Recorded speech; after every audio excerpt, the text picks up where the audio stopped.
What's a family secret you found out as an adult that completely shocked you? Story 1. My uncle essentially had a secret family back in the 60s. He was about to deploy to Vietnam, and my grandma was pretty racist. While on base, he met a nice Mexican lady, and they got married. She got pregnant before he left for Vietnam. During his time away, she couldn't handle the separation and divorced him. Heartbroken, he signed up for another tour of duty. When he finally returned, he found out she had remarried and was raising their child with her new husband. The kid had never known him, and since everyone seemed happy, he quietly walked away and told no one. Then around 2017, when my uncle was in his 70s and on his third, or technically fourth, counting the secret one, marriage, something unexpected happened. His last adult child had moved out, and during a family BBQ, a middle-aged Mexican lady showed up at his door. She said, "Hey, I think you're my dad." My uncle looked at her for a moment and asked, "Maria?" She nodded, confirming, "That's me." He simply said, "Come on out back. The dogs are already on the grill." That was how I met my much older cousin I never knew existed. Her mom and the man who raised her had both passed away a few years earlier. On her deathbed, her mom revealed, "Your dad wasn't actually the man you thought he was." It took my cousin a couple of years to process this and decide to seek out her real father. When she finally found him, her only question was, "Why didn't you ever come around?" My uncle just shrugged and said, "Your mom told me not to, and you had a good family. Why would I ruin that?" Now she lives next door to him. Story 2. I wasn't an adult, more like in 5th grade when I found out. My parents were fighting, and my dad threw this secret at me. My mom's first Sewell experience was rape, and she got pregnant.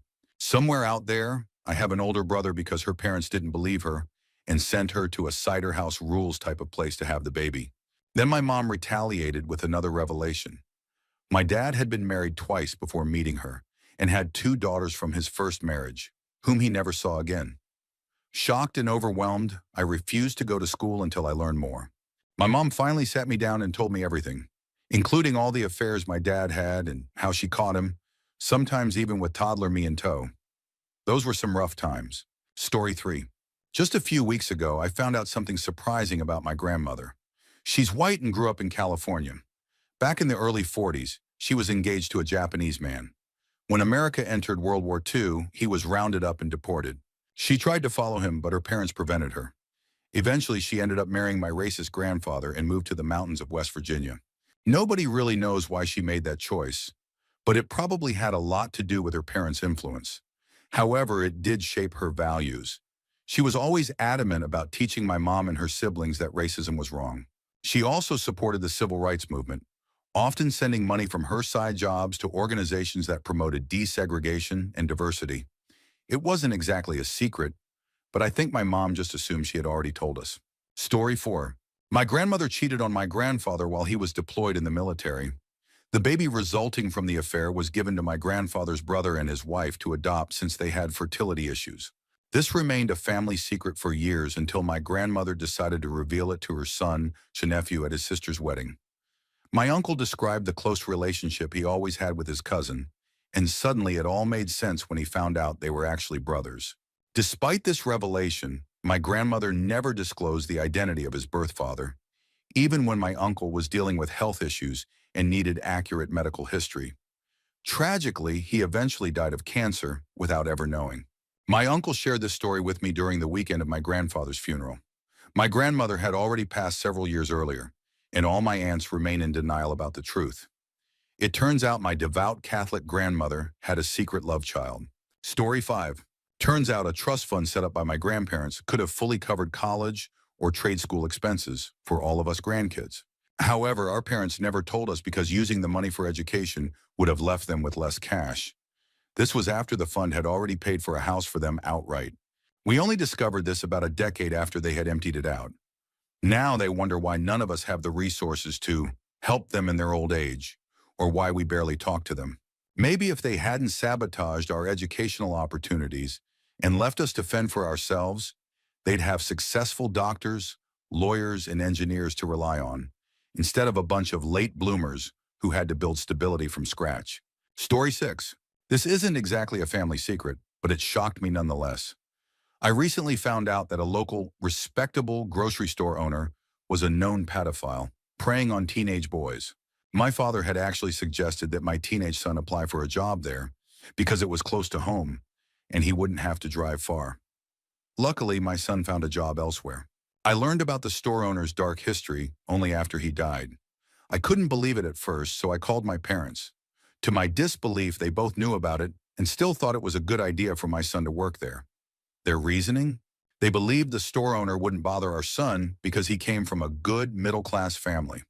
Apparently, the man only targeted poor kids who needed the job badly enough to tolerate the abuse. I was beyond furious. It made me sick to think they still considered him a good guy. Story 7. I have a first cousin who was adopted. My family is incredibly close, and cousins are treated like brothers and sisters. Back in the 70s, my aunt got pregnant 2 years before I was born. She already had a daughter, my female cousin. No one really knows who the father was, but we suspect he was a married man she met at work who abandoned her when he found out. She managed to hide the pregnancy right up until the day she gave birth, running to her aunt's house and confessing. It was a boy, and she named him Paul. She had him adopted and wouldn't let the family see him at all. This decision broke my granddad's heart, and after that, no one spoke of it again. In the 1980s, a news article reported the death of a teenager with Paul's name. The family assumed it was him and thought he was dead. Still, nobody talked about it. Then in the late 90s, someone called, trying old addresses to find his birth mom, my aunt. It turned out Paul was very much alive, with a son of his own. My female cousin discovered she had a brother while he was sitting in Granddad's garden, sharing a tense cup of tea. The general reaction from all the cousins was, "What the actual hell?" Nowadays, Paul is a part of every family gathering and group chat. He's a nice guy and has seamlessly become part of the family. Story 8. It wasn't until I was in my late teens that I realized my mom had been a high-functioning alcoholic my entire life. She was always talkative, popular, and incredibly brave, but also deeply lonely and insecure. She coped through numerous romances, drinking, and smoking. Once I made the connection, everything suddenly made sense. From the ages of 7 to 12, I would laugh at her silly requests and help her to bed when she was so tired that she fell asleep on the couch. My brother and I would put ourselves to bed, often leaving lights on because the dark made us uneasy. In the morning, she was always puzzled by the lights being left on. Waking up for school was a nightmare because I was so exhausted from the night before. Sometimes 3 to 4 times a week, neighbors would come over and drink with my mom on the deck for hours while my brother and I played inside. The constant supply of wine bottles in the fridge suddenly made sense too. And I remembered how she would sometimes pick me up from school with a big gulp in the car, warning me not to drink from it. One time I did, and I told her that her tea tasted funny. She looked horrified. It was actually full of white wine. Her friendliness and how she would bring home random people from airports, grocery stores, or wherever who would stick around in our lives for a while and then suddenly vanish also made more sense. Eventually, she married her drinking partner, a violent, abusive man. I'm honestly glad he's dead now. The fights they had, the cruel things he'd say when no one was watching, and the way he drove with an open glass of scotch in the car are burned into my memory. She passed away when I was 15 from breast cancer. She had stopped drinking the year before she died. I believe if she had lived longer, she would have left my stepfather and stayed sober. But who knows? She had been drinking since she was 15, ever since she figured out she could pour liquor into slushies. Story 9. I've been with my wife for 20 years now. Early in our relationship, I caught wind of a family secret on her mom's side, but no one shared the specifics. About a decade later, I finally found out what it was. It turns out that one of my wife's cousins, now a woman in her 50s, doesn't know who her real father is. It wasn't a case of adoption. My wife's aunt, her mom, had an affair back in the day and got pregnant. The family decided it was best to let the cousin believe her father was someone else entirely. Even more surprising, the real father still lives just a few streets away. To this day, her cousin has no idea about her true paternity, and everyone in the family just continues to play along with the story. Story 10. This secret shocked everyone else more than me. After years of being perceived as the model South Asian family, it was revealed that the real reason behind our unconventional upbringing was that everyone was neurodivergent. My parents, refusing to follow harmful generational norms, raised us differently from the start. I found out when I went to university and needed to pass a psychological evaluation for a lab job involving children. The next day, I got an email from the psychiatrist's office asking if I wanted to follow up. After discussing it with my parents and sending them the information, my mom called a family meeting. That's when we all acknowledged that we each had varying neurodivergent conditions. Me with a few, my sister with one, and my grandma with the most. The real drama started when our highly conservative extended family found out. Growing up, we'd heard endless ableist nonsense, especially around neurocognitive conditions, which were seen as shameful or unintelligent. But now our relatives, who had once criticized us, started encouraging their kids to get autism diagnosed, thinking it was some secret to academic success. My parents, who never miss a chance to mess with people, started responding to comparisons between children with lines like, "Oh, that must have been the autism." It's both hilarious and ironic, considering how the same relatives who once condemned neurodivergence are now chasing it, seeing us as the model family, doctor, engineer, and successful kids. The whole situation still makes me laugh, given the years of judgment we endured from them. Story 11. My dad has a brother he's never met. During the Korean War, his dad cheated on his mom and left her for a while. During that time, he had a child with another woman. Eventually, he returned to my grandmother, bringing along his other kids, my dad's brother and sister, and they went on to have 3 more children together, including my dad. So in total, there were 5 kids plus this other uncle. My dad never had any contact with his half-brother. My Nana and Pop-Up met him once when he was an adult, just before my Pop-Up passed away, but my dad knew nothing about it. He only admitted the truth to me because I did DNA testing, and he knew it would eventually come up. My dad wasn't a great father. He walked away from my sister and me when we were just 2 and 3 years old. I always wondered how someone could just leave and not care about their kids. But apparently it's a pattern. His own father did the same. I could never do that. My kids are my everything. They're the reason I breathe. I am nothing like them. Story 12. My family history is honestly wild. During World War II, the Germans invaded our city. My great-grandfather, just a teenager at the time, decided with 2 friends, a guy and a girl, that they were going to kill a Nazi. My great-great-grandmother ran a bed and breakfast, and they lured a Nazi officer inside by promising him a bed while the female friend pretended to be a prostitute. Once they got him into the basement, they knocked him out, killed him, and dumped his body in the river. Later, my great-grandfather married my great-grandmother, but he became a drunken tyrant. One night after he came home drunk, she boiled a pot of water and threw it at him, sending him crashing into the Christmas tree. She then kicked him out into the freezing cold and told him never to come back.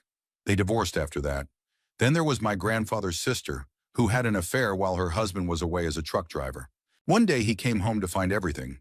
His wife, the furniture, everything, gone. A mutual friend called to say her husband had run off with his wife. The usually calm and kind man snapped. After a few days, when the affair ended, he found his ex-wife at her mother's house and stabbed her in the face 11 times. My great-grandmother managed to knock him out with a frying pan. He served 6 months in prison, but after his release, they remarried and lived happily ever after. They even had a parrot. Strangely, despite his attempts, the parrot never repeated his words, only his wife's. And that's just my grandfather's side of my mother's family. My grandmother's side and my father's side have equally wild stories. I could probably write a book. Story 13. My grandpa on my mom's side was a bank robber in the early 1920s, hitting places in South Dakota and Nebraska. Both states wanted to prosecute him, but South Dakota got him first. He was sentenced to around 10 years. Just a few weeks before his release, he attacked the prison warden by smashing a chair over his head, stole the keys, took the warden's car, and drove to his parents' house in Illinois. The police picked him up the next morning. He ended up serving the rest of his sentence plus extra time. I always thought he lost his leg in a war or something. When I asked my dad about it, he bluntly said, he got so tired of messing up that he jumped off a bridge and messed that up too. I later found out the whole story through ancestry records and newspaper archives. Story 14. Both my maternal and paternal grandparents were always the epitome of loving, committed husbands. Growing up, I always admired their relationships and hoped to have something similar. When my maternal grandmother began showing early signs of Alzheimer's, she would get angry at my grandfather, accusing him of seeing that woman again, or questioning where he'd been all night. My mom told me it was likely because he had an affair long ago. Then my dad took an ancestry DNA test and discovered he had a half-brother he never knew about, born from the same father. Dad planned to meet him, but a couple of weeks before they could, his half-brother suffered a fatal heart attack. Both my grandparents have passed, and now there's no one left to ask for details. Story 15. I never knew either of my grandfathers since both passed away before I was born. My dad's mom lived until she was 98, and during the last 2 years of her life, she shared a story with me that left me stunned. One morning, she walked out of the bedroom and saw my grandpa asleep on the couch with another woman. I asked her what she did, and she said she just turned around and went back to her room. I was curious about how my dad reacted, but she explained that nobody else was awake to see it, and by the time she came back out, they were both gone. When I later mentioned this to my father, who was in his 70s, he insisted that it never happened. He only remembered stories about his dad involving excessive drinking and losing his temper. He had never heard this story before, likely because he chose not to attend my engagement dinner with his side of the family at the last minute. That was when Grandma confided in me, and she also gave me her grandmother's wedding dress, which had just been sitting in a box for years. However, the situation took a chaotic turn when my drunk cousin retold the story. But instead of using our grandfather's name, he swapped in my dad's name. This caused a massive problem within the family this year, and it's been a mess ever since. Story 16. A few years ago, while filling out paperwork for a marriage certificate at the age of 32, I needed information about my birth mother and father. I hadn't spoken to my birth mother since 2011, and my birth father had never been part of my life, so I couldn't just call them for the details. California has a website called the California Birth Index, where I found my father's information easily. However, I couldn't find my mother's. I searched by year and eventually found her, but her last name was not the one I grew up with. It was a Japanese last name. This was odd since it wasn't my grandmother's Mexican maiden name either. It was entirely different. Confused, I called an aunt, and she casually revealed, "Oh yeah, when your mom needed a passport recently, she found out that Grandpa isn't her real dad. We forgot to tell you. Grandma won't talk about it." My whole life I believed I was Japanese because my mother's maiden name and supposed father were Japanese. Finding out that I wasn't Japanese and that the man I thought was my grandfather wasn't actually related to me was a shock. It also made me reflect on my grandmother, who had practically raised me because she didn't want me to end up like my mother, unmarried with 7 kids from 5 different fathers. Ironically, my grandmother had 3 children from 3 different men herself. She used to say, "I don't know how your mother ended up the way she did." Well, it turns out she was just repeating the pattern set by her own life. Pot, meet, kettle. Story 17. My great-grandmother had a rather unexpected side hustle. She used to sell weed to high school kids. They would come over to her house and she would casually pull the weed out of her knitting bag. The kids called her Nana Graham. My grandfather was the one who grew the weed, and my uncle, who was in high school at the time, would spread the word around the school that Nana Graham was the go-to person. Eventually, the police caught wind that weed was being sold from that house, and they arrested my grandfather. Ironically, they never suspected my great-grandmother. She put on quite the show, acting completely shocked when the cops showed up. It was a small town, and nobody ever thought the sweet, tiny old lady could be the mastermind behind a weed operation. She also claimed to be too old to go to church, so the priest would make house calls for her. Truthfully, she just had a crush on him. The whole thing still makes me laugh because she genuinely looked like a stereotypical sweet grandma. Years later, I found out about this story, decades after she passed away. My mom shared it when I was old enough to hear it, casually dropping it like it was nothing. To this day, my grandfather and uncle run a fully legal marijuana business. I think she would be proud to see the family business live on. Story 18. My great-uncle was one of the kindest, most patient, and fun people I knew. He served in the Marines during World War II and the Korean War. While in Korea, he met a girl and fell deeply in love with her. He even wrote a letter to his mother saying he wanted to marry her. However, his mother, my great-grandmother, absolutely forbade it.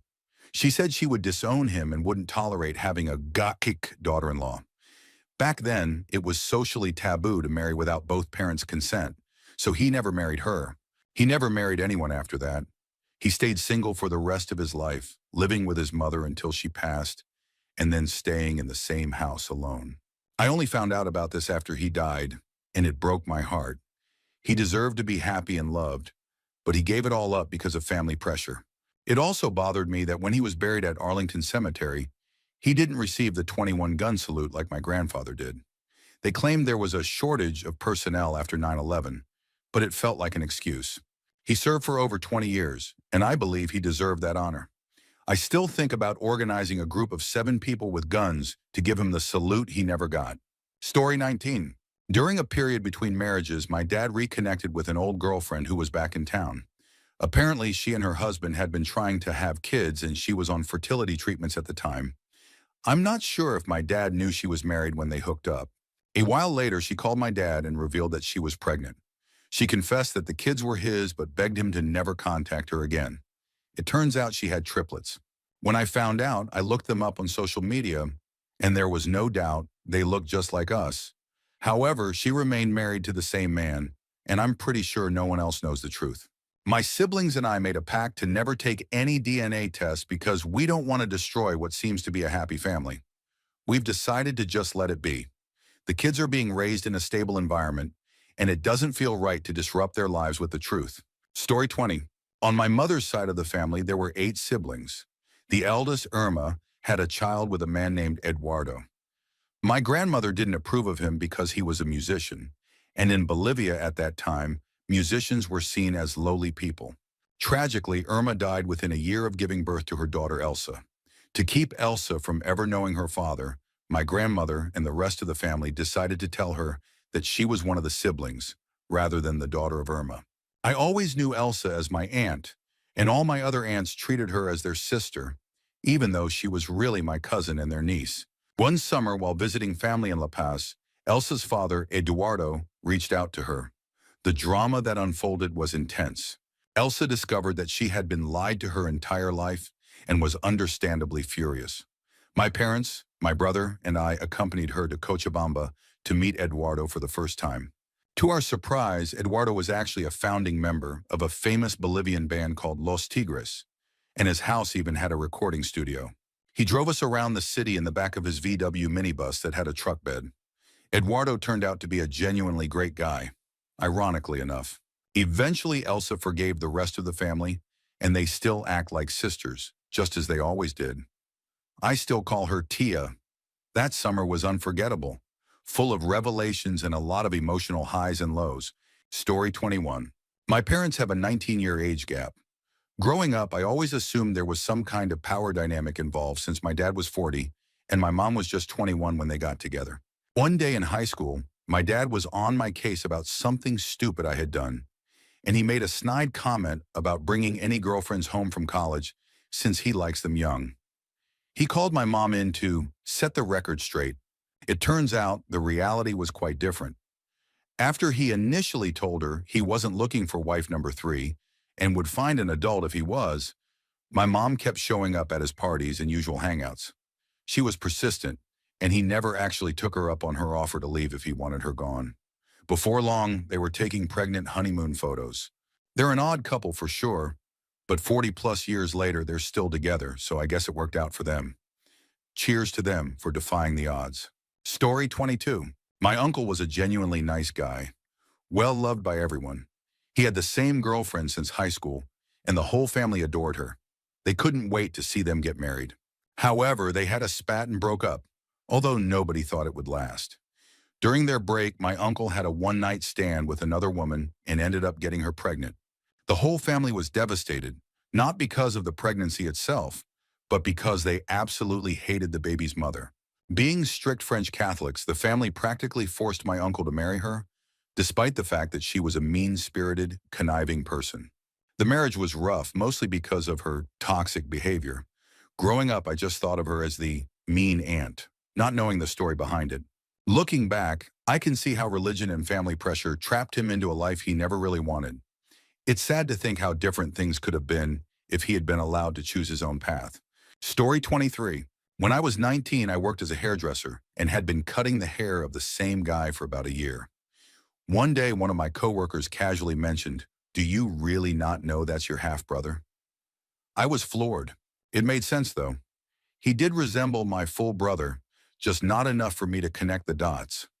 It turns out that my dad had 4 other kids from a previous marriage that I knew nothing about. One day, the guy whose hair I had been cutting showed up at our house with another guy who looked exactly like my father, just younger. It was my dad's son, his namesake. My mind was blown. The brother whose hair I'd been cutting knew all along, but never said anything because he didn't want it to be awkward. He was really sweet about it and always tipped me well, which makes sense now. I always felt bad for those kids once I knew the truth. Dad was a bit closed off and probably on the spectrum. He tried to interact with them when they visited, but he didn't really know how. My mom made it worse by giving him hell for weeks afterward, so I guess they stopped coming around. I think they probably came more often when I was younger, but I was in school and missed it. Meanwhile, I got the best version of my dad: stable, present, and financially secure. Near the end of his life, he admitted to regretting letting my mom control him and push his other kids away. It's hard to understand how they kept 4 siblings from me, but I loved my dad regardless. The brother whose hair I cut kept coming to me until I moved away. We never talked about it, but it felt like we shared a quiet, unspoken agreement to just let it be. He was a good guy. If there's one takeaway from all this, it's that if you've got extra kids, let them know about each other. Seriously. Story 24. Growing up, my dad had this old, worn-out t-shirt that said "Weekend" on it. My brother and I have such strong memories of it because he wore it all the time. Finally, in my mid-20s, my parents told us the story behind it. When my mom was 9 months pregnant with me and my brother was 2, they got pulled over by the cops. Mom had a block of pot on her lap. The cops let her off because she was pregnant. But my dad got weekends in jail. The shirt was a joke from my mom, marking that odd chapter of their lives. My mom and her sister also had another run-in with the law before having kids. They were high and called the cops, freaking out because there was a bear in their backyard. They panicked again right after, realizing that calling the cops would lead them straight to their pot field where the bear was trampling around. They had to call the police back and tell them not to come after all. Story 25. During World War II, my grandfather was stationed in the Netherlands and fell in love with a local woman. They had a child together, but her parents wouldn't allow her to move to Canada with him. After a couple of years, they told him the baby had died so he would stop trying to take them away. He didn't find out that the child was still alive until he returned to the Netherlands for the 50th anniversary of the liberation. Not long after, he passed away without telling anyone in the family. About 6 years ago, while researching my genealogy, I stumbled across my grandfather's name on a Dutch family tree, along with one of my uncles. I reached out, curious, and eventually got a response that left me stunned. "We have been looking for you for so long." I learned that I had an entire branch of Dutch family that had been trying to reconnect for years. I traveled to meet them, and it was amazing. My grandfather's Dutch love had been part of the resistance, and they had photos and artifacts that were mind-blowing. They also showed me a letter my grandfather had sent after his trip to the Netherlands, which included photos of me as a small child. Knowing that my grandfather had chosen to share that part of his life with them meant the world to me. It felt like he was vouching for me from beyond the grave. The reconnection has been a beautiful, unexpected gift. Story 26. Back in 2001, when I was in my early 20s, my dad received a letter from the UK. It contained a series of questions like, "Is your name X? Were you in the Navy? Did you used to play soccer? Do you live in X?" On their own, these were pretty generic questions, but together they perfectly described my dad from a few decades earlier. The letter was handwritten and came from a name he didn't recognize. He showed me the letter, and I bluntly asked if he had been messing around back in the day. He insisted he hadn't. I told him it looked a lot like someone was fishing for child support or maybe some inheritance. Eventually, he replied to the letter, confirming his identity. A few months later, he received another letter, this time from a name he did recognize, his ex-girlfriend from nearly 30 years ago. They had dated for a few months before she left Australia to return to the UK. Unbeknownst to him, she found out she was pregnant during the boat ride back. She raised their son on her own, never dating anyone else, and gave him my dad's surname. The person who had tracked my dad down was the son's cousin, who worked at a place that had access to details on will beneficiaries. After my dad's mom passed away, his name showed up on a registry, which is how they found him. And that's how I found out in my 20s that I had an older brother. Story 27. My dad had a pretty wild youth. From ages 12 to 18, he experimented with a lot of hippie drugs, weed, psychedelics, you name it. The most shocking thing I found out was from my cousin, who told me that dad had once given LSD to his younger sister without her knowing. She would have been around 11 or 12, maybe 15 at most.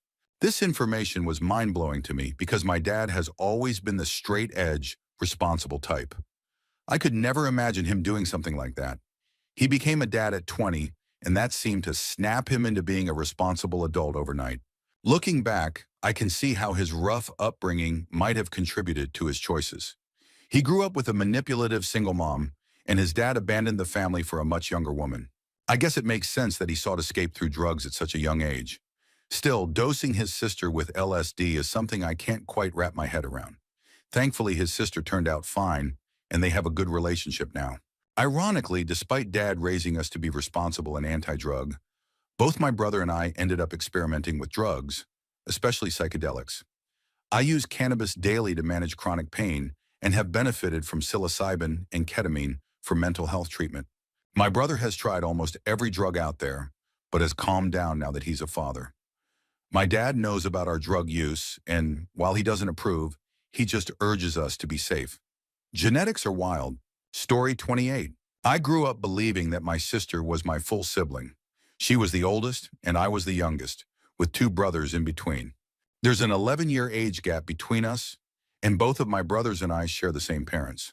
It wasn't until I was in my mid-20s that I discovered she was actually my half-sister. My sister was from my mom's first marriage, which I didn't know about either. My dad had adopted her officially when she was around 4 or 5 years old, and he always treated her as his own. The rest of the family knew, but no one ever told me. When my parents split during my teenage years, my sister started pulling away from Dad. By that point, she was in her mid-20s, and it was only when I overheard her talking about how she thought she'd found her biological dad that I learned the truth. After she reconnected with her real father, she distanced herself from our family completely. Dad, who had raised her like his own daughter, hasn't seen her for nearly 20 years. Now that he's struggling with dementia, he still constantly asks about her, wondering why she doesn't visit. It's heartbreaking to see him still love her so much, even though she's been gone from his life for so long. I haven't seen her in 15 years, and every time Dad brings her up, it breaks my heart. Story 29. Growing up, my grandfather was the kindest, most gentle man I knew. He was always loving and sweet to me, and I never thought twice about it. One day when I was a teenager, I was sitting in the back seat of their station wagon when I overheard him whisper something to my grandmother that included the N-word. She just waved him off with an, "Oh, Tom." I convinced myself I must have misheard. Years later, when he passed away, we gathered for his funeral. As we were standing around, drinking punch and reminiscing, about 8 or 9 old white men walked in, marching 2 by 2. They approached his open casket, placed some sort of wreath or sash on him, and left as quickly as they had come. One of them said, "He was a good one," loud enough for me to hear clearly. Right after they left, my uncle gathered the wreath and sash and threw them in the trash outside. Everyone else acted as if those men were ghosts, like nothing had happened. I was confused since I hadn't grown up in the same town as my grandparents and had no idea what was going on. Later, my uncle told me that my grandfather had been some kind of dragon in the KKK, but nobody in the family ever talks about it. My mother has never acknowledged it with me, even though this happened more than 20 years ago. Story 30. When I was 16, I found a Word document on the family computer that changed everything. It was a letter my mom had written to Rod Stewart for some reason, where she confessed to having a baby in high school. Apparently, my family had sent her away to a home for unwed mothers, and she never graduated high school because of it, which I always knew but not the reason why. I confronted her about it, and she made me swear to keep it a secret. That was 21 years ago. She's since passed away, and while my sibling and I were going through her things, I searched everywhere for proof of the pregnancy or adoption. Eventually, I found official paperwork indicating a closed adoption that took place in 1967 in the United States. We're Canadian. I also discovered the baby's name, my sibling's middle name, and letters from my grandparents to my mom during her time at the home. My sibling still has no idea. And since it was a closed adoption, it's likely that my half-sibling, who is 20 years older than me, doesn't know about us either. I'm still baffled by the whole thing, and I really can't understand why my mom thought Rod Stewart needed to know about it. Story 31. When I was working at a group home for disabled adults, I had been there about a year when I made a shocking discovery.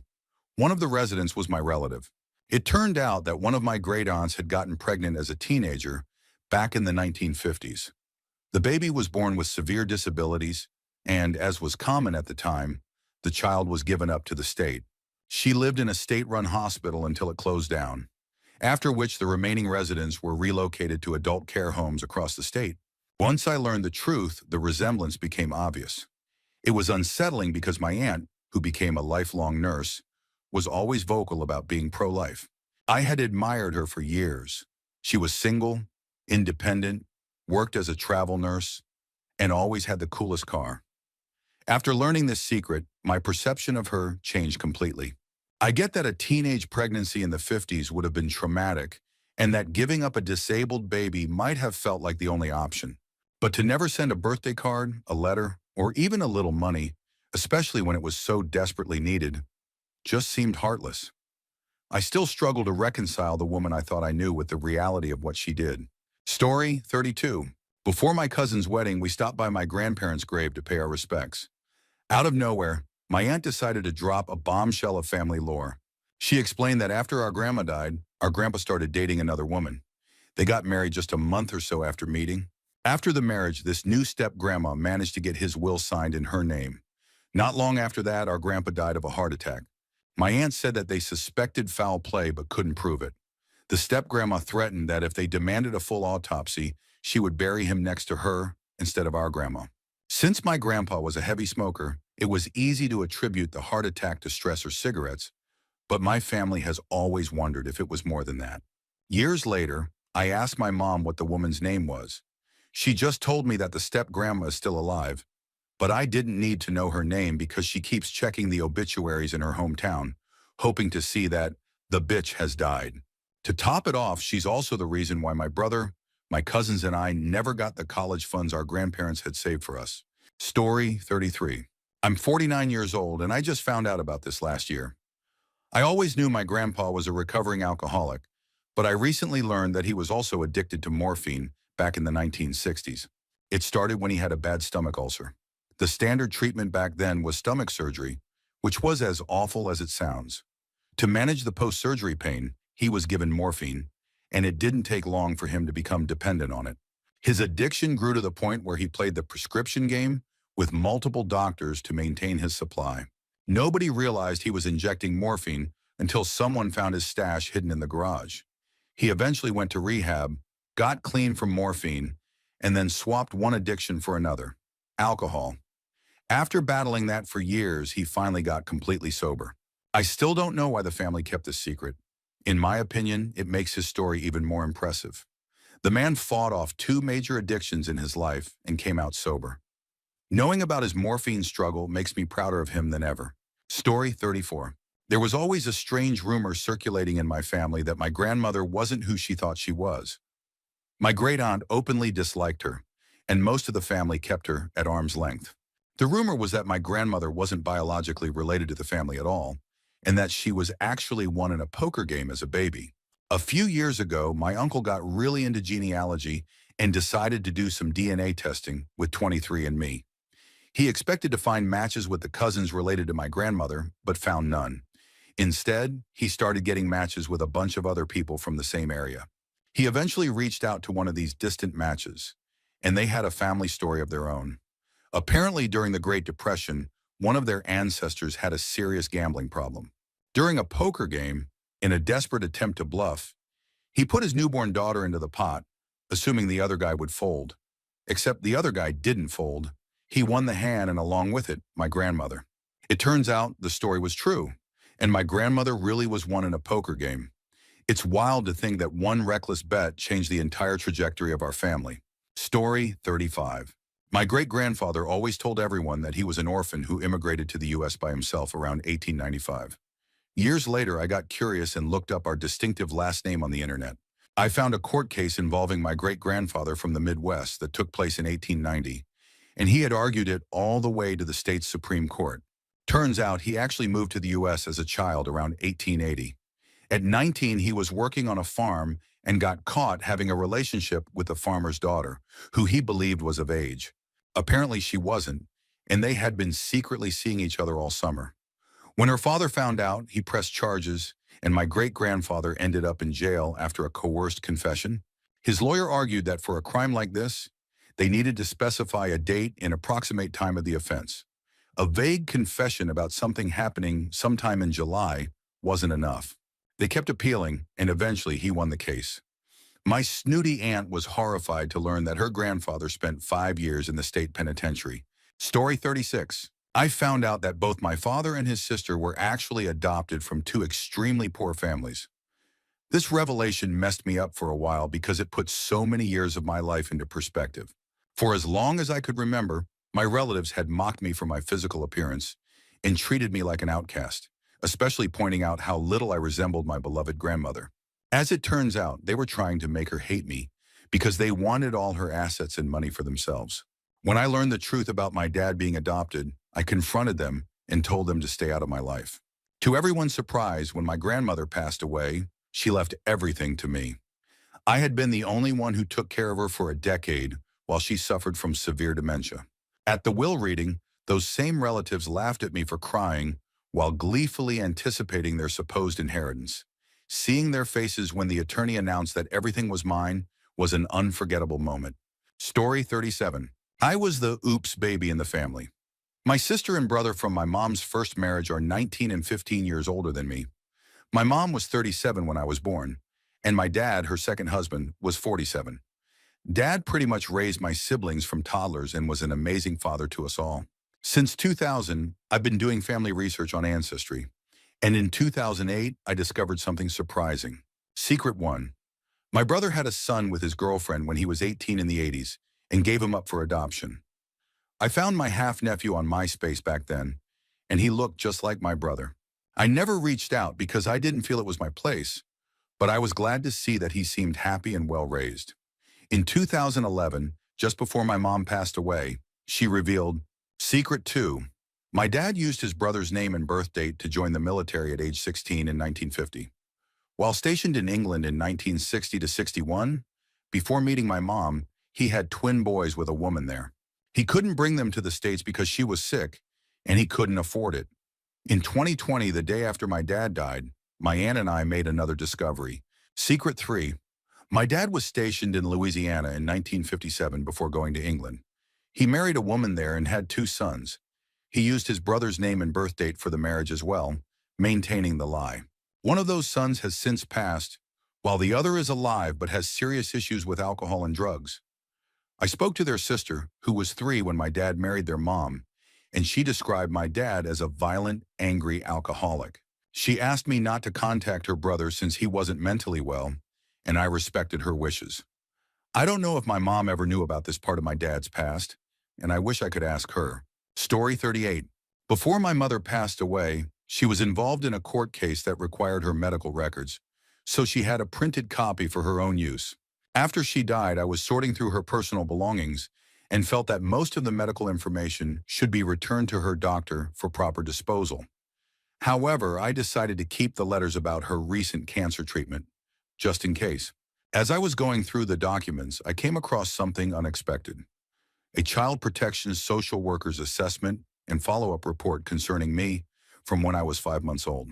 According to the report, my mother had become frustrated because I would cry every time she left the room, so she hit me. The social worker documented that my mother did it because she was worried I would turn out like her brother, who was described as hyperactive and difficult as a child. The report also noted that my father was essentially useless in the situation.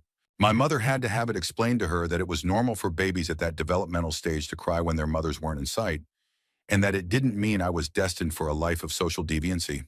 It's not the most horrific thing to read, but I still can't wrap my head around the logic. I can't believe that's how she thought to address the situation, or that child protection just left us to fend for ourselves after that. Story 39. My grandma on my dad's side was Scottish, or so we always thought. She supposedly sailed to the U.S. when she was 14 and was adopted by the family we had always known as hers.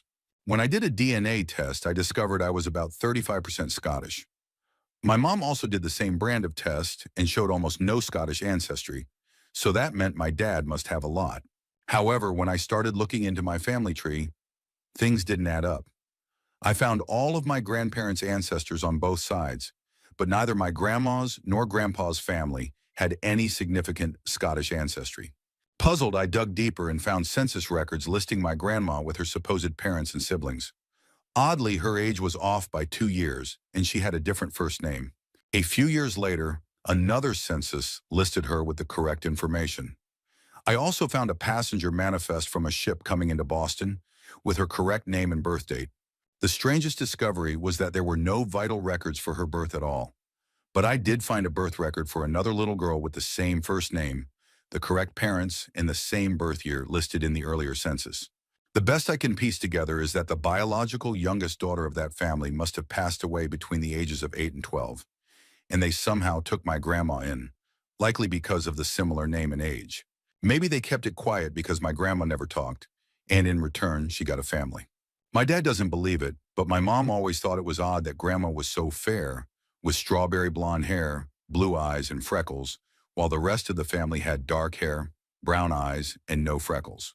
Plus, although grandma claimed they had lived in Tennessee for years, she never had an accent, unlike the other siblings who still had a trace of one. It's strange to think that the person we knew as our grandma may have been someone completely different from what we believed. Story 40. On my mother's side of the family, my great-great-grandfather was famously known for supposedly carving a very famous statue. It was a massive point of pride for my mom and all my aunts and uncles, to the extent that they each have replicas of this particular statue displayed in their homes. Inspired by this legacy, I decided to do a history report on the statue during college, thinking it would be a great way to learn more about our family's heritage. Well, things took an unexpected turn. It turns out that the statue was actually made by a very prominent sculptor of the time, and there were meticulous records kept of all the artisans who worked on the project. My great-great-grandfather's name wasn't anywhere on that list. Not only did he not design it, but there was no record of him working on it at all. When I told my aunt about my discovery, she had a full-blown meltdown. She insisted that the historical records were incorrect and that the family had proof, though those supposed records had conveniently been lost. While I admit that there's a slim chance he may have done some minor work on the statue at some point, it's far more likely that he made up the story, assuming no one would ever be able to fact-check it back in a pre-internet world. After seeing how badly my aunt took the news, I decided to drop the subject and only shared it with my siblings. I figured it was better to let the rest of the family continue believing the story rather than shattering their pride. I'll just make sure to set the record straight with my own kids in the future. Story 41. In my mid-20s, I found out that my mom had a baby at 18 and gave him up for adoption. Years later, when I was 30, I decided I wanted to find him, so I took an ancestry DNA test.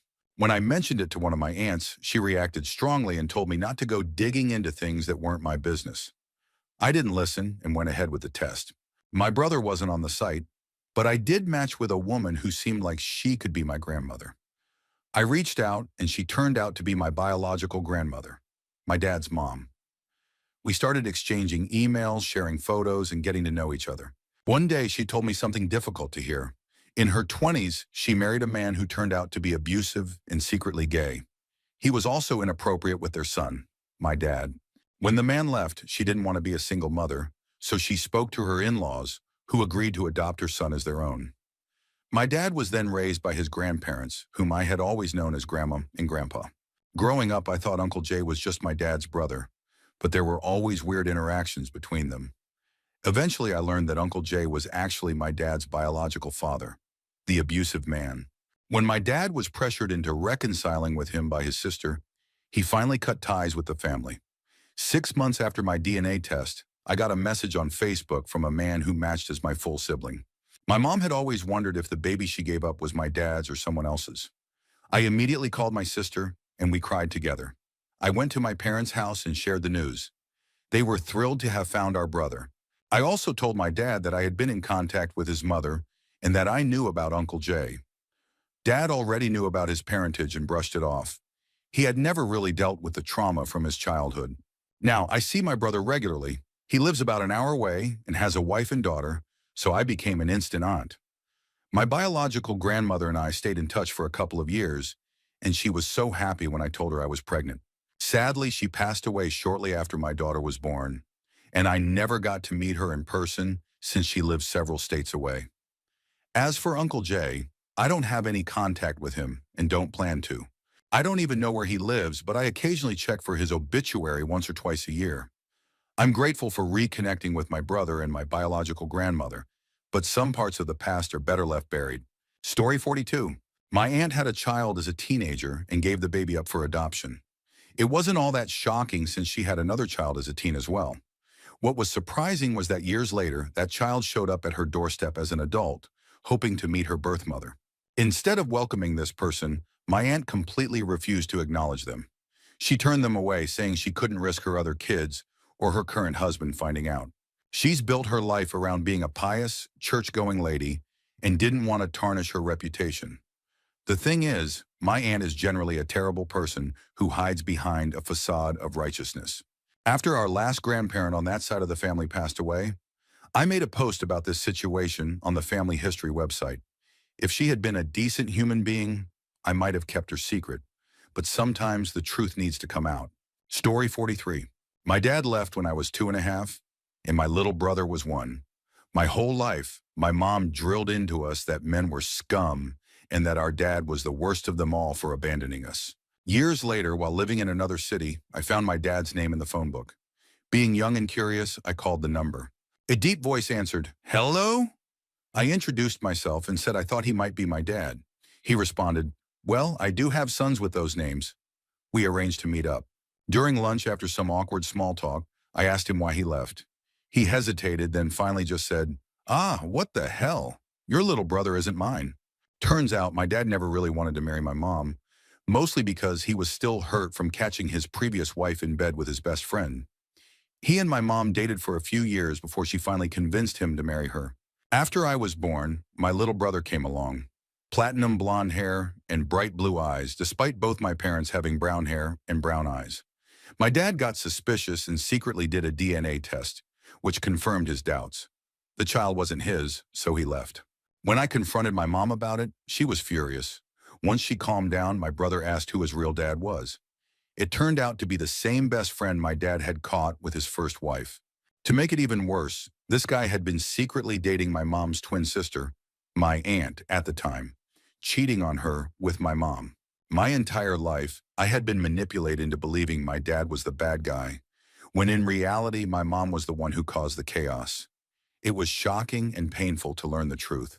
Story 44. My aunt is the oldest of 8 siblings and has always been there for everyone. I always thought it was because she was just that kind-hearted, but it turns out it's rooted in guilt. When she was around 18, my youngest uncle was still a baby. One day, the police contacted her and asked her to come to the morgue. My grandma could barely read, so my aunt was the one in charge. They had found my grandpa after he'd been killed in a fight. My aunt knew it was him, but didn't claim the body because that would have meant paying for the funeral, which they couldn't afford. She made the heartbreaking decision to walk away, leaving him unclaimed. She never told anyone, not her mom, not her siblings. My grandma spent the rest of her life waiting for her husband to come back, never remarrying. My dad wrote poems about how his father abandoned them. The entire family grew up believing that their dad had just left, and it caused a lot of unresolved pain. We only found out because one night, about 40 years later, my aunt got drunk and confided in my sister. My sister told me, but we never shared the secret with the rest of the family. Now that my grandma has passed, I still don't know whether to reveal the truth or let them hold on to the belief that he just left. Sometimes, the truth feels more painful than the story they created to cope. Story 45. I found out just a few years before my grandma passed away that my dad's oldest sister is actually his half-sister. My grandma had a daughter before she got together with my grandpa, and instead of making a big deal out of it, my grandpa chose to raise her as his own. This was back in the late 40s and early 50s, when being a single mom was heavily stigmatized. In hindsight, it makes sense because my oldest aunt has slightly different features and eye color compared to the rest of us. I'm not sure if my dad and his siblings knew the truth, but no one ever made it a big issue. I only found out in my late 20s when my cousin casually mentioned it, and my grandma confirmed it. Finding out about this made me respect my grandpa so much more. I never got to meet him. He passed away several years before I was born. Everything I know about him comes from stories and old photos. It really says something about his character to step up and marry a single mom during a time when that wasn't the norm. He and my grandma stayed married until his death, and I think it's incredibly sweet. Story 46. This isn't so much a secret as it is some heavy family history. My great-grandpa fought in World War I for Austro-Hungary. During World War II, he was too old for frontline duty, so the Nazis made him round up people instead. He passed away before I was born, but my dad used to ask him tons of questions about the war. Turns out my great-grandpa was a total badass during World War I, fighting somewhere in Romania. After the wars, he bought a P-08 Nazi pistol and an M95 rifle from returning soldiers in exchange for a loaf of bread and some ham. These weapons still sit in our family's gun safe, and it's mind-blowing to me that we have pieces of history like that. The pistol is in great condition, though it had a bullet hole in the handle when we got it. We replaced the grip plate and magazine, took it to a gunsmith, and it still shoots perfectly. The M95, on the other hand, is pretty beat up. I can't make out the caliber stamped into the barrel, and I'm worried it might explode if we try to fire it. Interestingly, parts of the cow fence on the family farm are still held together by barbed wire from World War II. It's surreal to think that bits of both world wars still linger around our home and land. Story 47. My uncle married a German woman he met in Chicago in the early 1950s. She had fled Berlin with her mother after World War II. Her mother had been a maid in Heinrich Himmler's house. Whenever we visited them, they only spoke German, which we found kind of rude at the time. They even had a German shepherd named Wolfie. My uncle became completely fluent in German over the years. Their household was very German-centric. They never spoke about World War II, and the German grandmother never learned a single word of English. My uncle's daughters were tall, blonde, and very Aryan-looking. My American side of the family also had German ancestry, but they were extremely patriotic and didn't really discuss their heritage. My grandmother never really liked her German daughter-in-law. I only found out about the whole Nazi connection around the time my grandmother passed away. It struck me as odd that no one had ever discussed it before. I've visited Berlin twice since then, and I often think about how they must have lived there during the war. I wish I had known about their history earlier. I would have loved to ask them more about their lives in Germany, but I doubt they would have shared much anyway.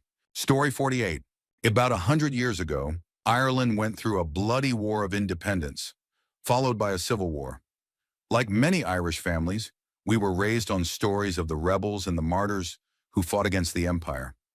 Our family was no different. During the lockdown, I decided to dig into my family history using Ancestry. I paid for a month's subscription and started gathering dates and information from relatives. Surprisingly, 2 of my dad's siblings called me almost immediately, telling me not to bother because it had already been done. They seemed strangely insistent, but since I'd already paid, I kept going. What I found was a shock. It turns out we weren't always a farming family. My great-grandfather on my dad's side had been in the Royal Irish Constabulary, RIC, the very force that we vilified in our family songs, seen as the violent arm of the British Empire. Apparently, he joined the RIC at a young age because, as a late son with no land or wealth to inherit, it was one of the few options available. However, he left as soon as political tensions escalated, marrying into some land and leaving the force by age 25.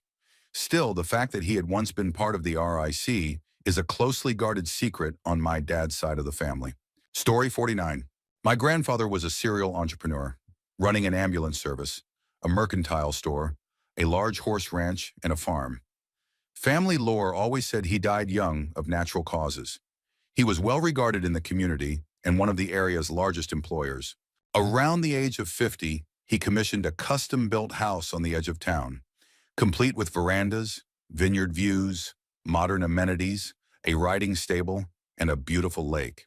After moving his family into this luxurious new home, he went out onto the sun porch one morning, took a double-barreled shotgun, and shot himself through the head, scattering his brains all over the custom stained glass windows.